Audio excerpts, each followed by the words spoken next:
لیکن اس کو بھی چلا لیں, کوئی بات نہیں, سبسڈی تو دینی پڑے گی جی, اس کے بغیر تو گزارا نہیں ہے. اور تیسری بات جو آپ اکانومی پہ لے کے جا رہے ہیں, بار بار ان کو کہہ رہے ہیں جی کہ 8 پہ روک دی یا 9 پہ روک دی. رئیس صاحب دیکھیں انہوں نے کچھ تو روکا ہے نا.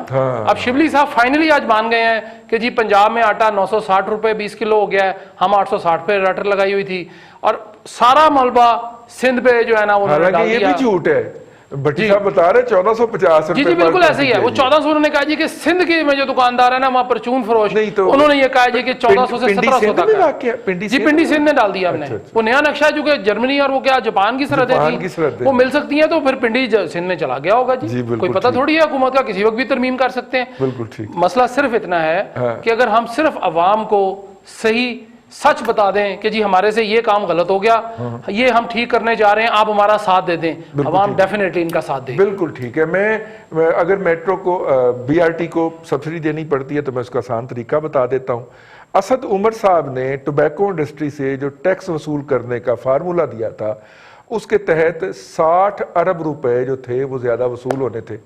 پھر قومی اسمبلی کے سپیکر صاحب جو ہیں وہ درمیان میں آئے, اور وہ جو 2 منسٹر فارغ کیے گئے تھے نا کے پی کے میں چیف منسٹر سے لڑائی کے بعد, ان تینوں کا جو گینگ وجود میں آیا, اس نے اسد عمر صاحب کا وہ والا جو تھا جو انہوں نے فنانس منسٹر کے طور پہ فارمولہ دیا تھا وہ سکریپ کروا دیا. اس وقت 70 ارب روپے سالانہ کی چوری ہے کے پی کے کی ٹوبیکو انڈسٹری کے اندر. وہ چوری ختم کر دیجئے, سبسڈی دینے کے آپ قابل ہو جائیں گے بی آر ٹی کو. پروگرام میں فی الحال وقفہ.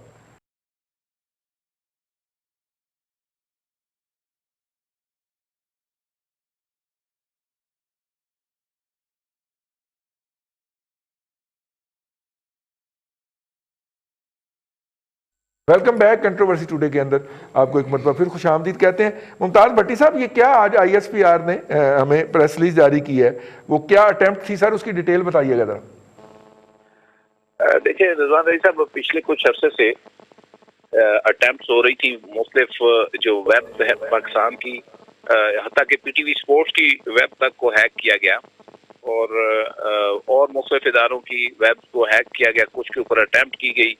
اسی طرح یہاں سے موبائل ڈیٹا جو ہے وہ مختلف اہم شخصیات کا اور آرگنائزیشن کا جو کمپیوٹر ڈیٹا ہوتا ہے اس تک رسائی کی انڈینز کی طرف سے کوشش کی گئی.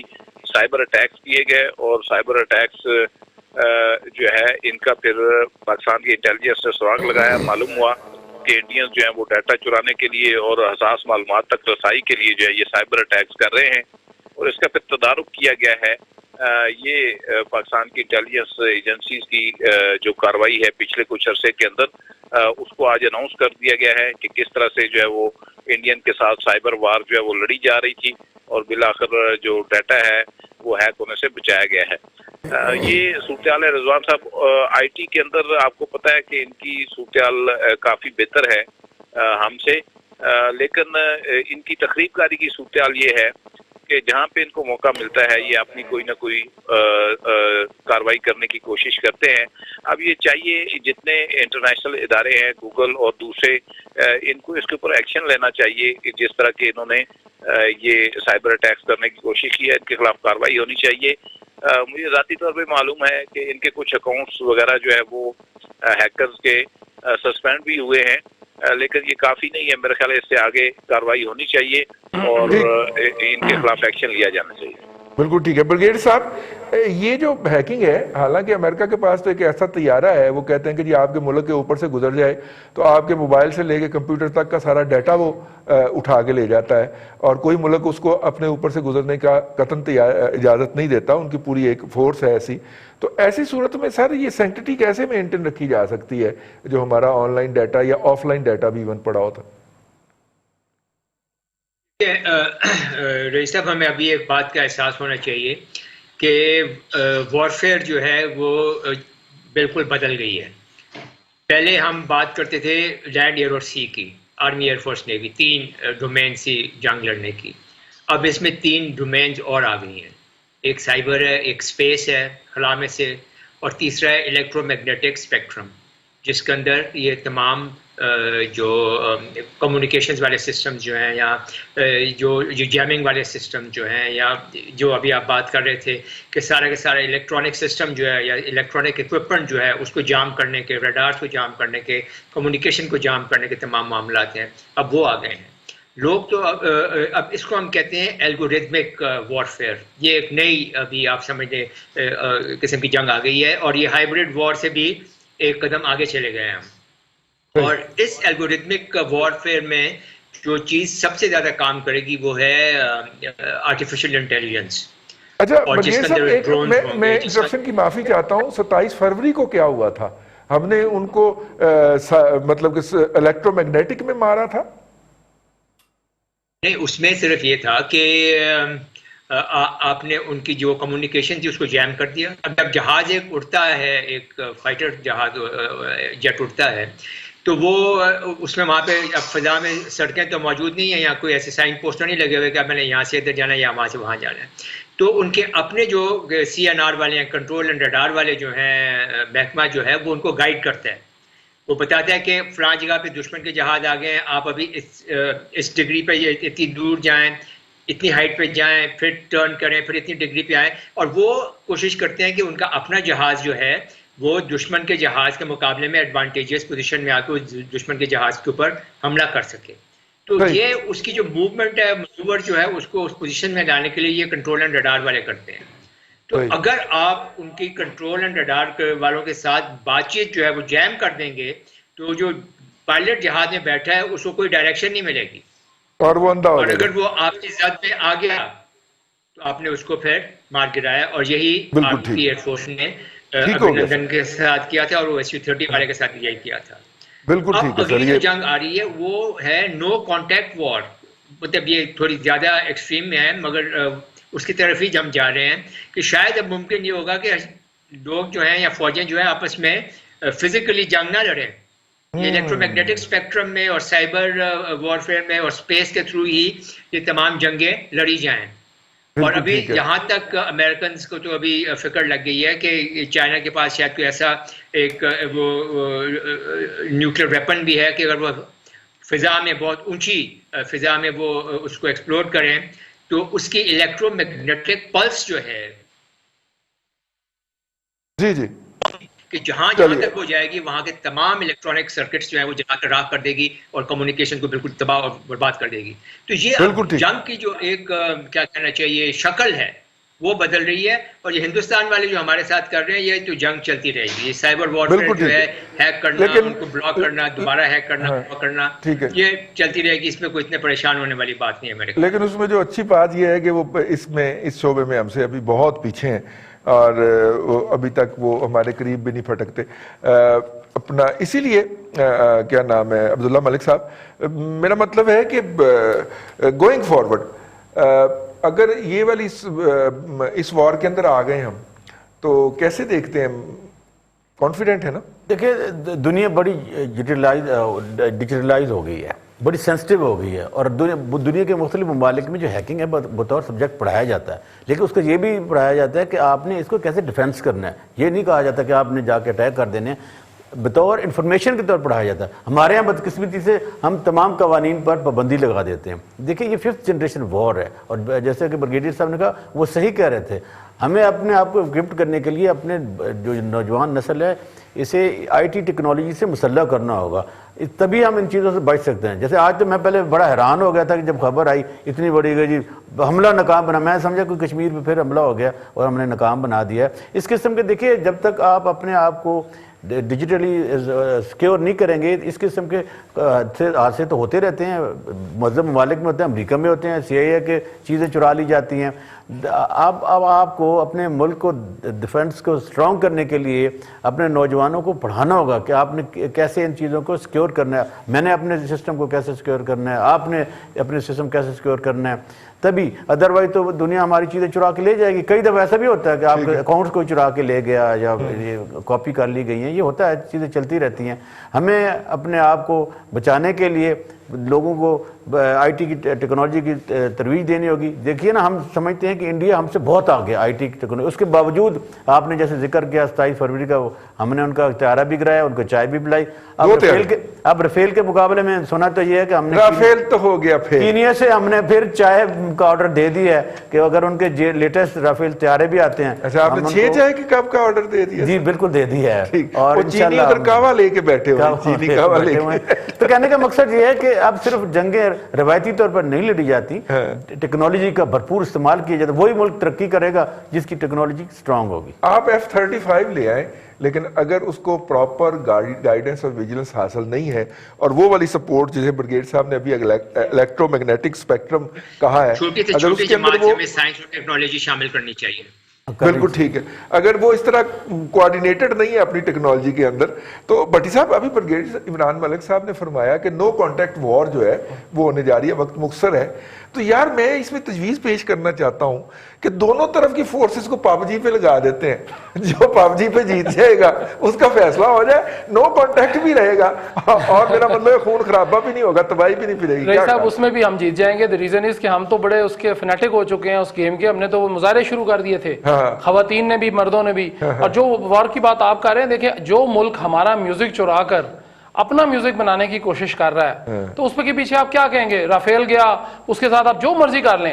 ہمارا آئی ٹی سیکٹر ان سے بہت آگے ہے. گو کہ ان کا ویسے پھیلاؤ بہت زیادہ ہے, ان کی ڈیولپمنٹ ہمارے سے زیادہ ہوگی, لیکن جو ہماری ٹیکنیکل نو ہاؤ ہے وہ ہماری بہت زیادہ. 27 فروری کو انہیں بھولنا نہیں چاہیے کہ ان کے طیارے کو پتہ ہی نہیں چل رہا تھا کہ جانا کدھر ہے. وہ کہہ رہی تھی خاتون جو بیٹھی تھی کنٹرول روم میں, ابھی واپس آ جاؤ, اور ابھی سنتا تو واپس آتا نا. اب وہ واپس نہیں آ سکتا تھا, واپس تو اس نے آنا تھا واقعی بارڈر سے, کیونکہ ڈیسائیڈڈ تھا کہ جی وہ جب نیچے گرے گا پھر اس کو 2-4 اس کو گرم گرم چیزیں لگیں گی, پھر اس کو وہ بچائیں گے ہم اور لے کے آئیں گے. آج بھی یہی کچھ انہوں نے ISPR والوں نے یہ بتایا ہے کہ جی انڈیا مسلسل ہیکنگ کے اوپر رہتا ہے کہ کوئی نہ کوئی ڈیٹا مل جائے ان کو, کوئی ایسی چیز مل جائے, کوئی سیکرٹ انٹیلیجنس مل جائے, لیکن وہ بری طرح ناکام ہوتا ہے ہمیشہ. اور ان کو یہ باز نہیں آتی اور شرم نہیں آتی ان لوگوں کو کہ ایک دفعہ ناکام ہو گئے, 2 دفعہ ہو گئے, 3 دفعہ ہو گئے. ان کا چونٹی والا حال نہیں ہے کہ چونٹی وہ بار بار کر کے وہ چڑھتی تھی, ٹرائی اگین, ہم نے نظم پڑھی تھی. تو وہ بات یہ ہے کہ یہ ٹرائی اگین نہیں ہو سکتا. پاکستان بالکل ویجیلنٹ ہے. پاکستان کے چھوٹے سے بچوں نے یہ کام کیا تھا جو ریڈار ان کے جام کر دیے تھے. ان کو کم از کم اس سے سبق لے لینا چاہیے. اور ہمارا جو بھی چوری کرنا ہے وہ ہمارے سے, وہ آپ جس طرح آپ نے کہا نا جی PUBG گیم والا کر لیں اور اس پہ کھیل لیں, تو اس پہ بھی کھیل کے دیکھ لیں, ایک ٹرائی مار لیں, اس پہ بھی ہم ہی جیتیں گے ان سے. ہاں انشاءاللہ. اس میں ایک عبداللہ ملک صاحب, ہیومن رائٹس کے آپ بندے ہیں, میں نے اس لیے کہا کہ خون خرابے سے اور تباہی اور بربادی سے بچ جائیں, جو کرنا ہے PUBG پہ کر لیں. اب ہم صحیح کہہ رہے ہیں, لیکن دیکھیے ہمیں چھوٹی چھوٹی خوشی کو سیلیبریٹ کرنا چاہیے. اگر ہماری اکانومی بری ہے تو کیا ہوا, اگر ہم کرپشن کو نہیں روک پائے تو کیا ہوا, لیکن دیکھیں یہ تو ہماری کامیابی ہے نا, ہمیں ان اداروں کو تو سلام پیش کرنا چاہیے. ٹھیک ہے جی, بالکل جی, سلام ہے. اور آج کے پروگرام سے اتنا ہے. برگیڈیئر عمران ملک صاحب, بھٹی صاحبان اور جناب عبداللہ ملک صاحب, تمام صاحب کا بہت شکریہ. آج کے پروگرام سے اتنا ہی, کل پھر آپ کی خدمت میں حاضر ہوں گے. اپنا خیال رکھیے گا. اللہ حافظ.